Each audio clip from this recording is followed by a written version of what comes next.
இந்த சீரிஸை பொறுத்த வரைக்கும் நான் ஒரு விஷயம் தெளிவாக சொல்லிடுறேன். இது முழுக்க வந்து இந்தியன் கவர்மெண்ட் பாயிண்ட் ஆஃப் வியூலேருந்து எடுக்கப்பட்ட ஒரு சீரிஸ். அதாவது இந்தியாவோட எக்ஸ் பிரைம் மினிஸ்டரை கொன்ன ஒரு கேஸை வந்து இவங்க வந்து இன்வெஸ்டிகேட் பண்ணுறது அப்படின்ற மாதிரி தான் கொண்டு போயிருப்பாங்க. ஸோ தமிழில பிரச்சனையோ இல்லை வந்து விடுதலை புலிகள் மேலே இருக்கக்கூடிய அந்த சாஃப்ட் கார்னரோ எதுவுமே இதில் காட்டியிருக்க மாட்டாங்க. ஆனால் அந்த இன்வெஸ்டிகேஷனை காட்டின விதம் அப்படின்றது பிரமாதமாக இருந்துச்சு அப்படின்னே சொல்லுவேன்.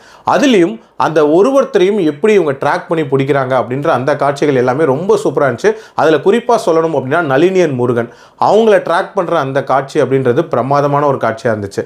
அதே மாதிரி இதில் அந்த ஒத்தைக்கரன் சிவராசன் இருக்கார்ல, அவரோட அந்த கேரக்டர் டிசைன் அப்படின்றதும் பயங்கர பிரமாதமாக இருக்கும். அவருக்கான ஒரு இன்ட்ரோ வச்சிருப்பாங்க. அண்ட் அவர் ஒரு ரஜினி ரசிகராக இருப்பார்.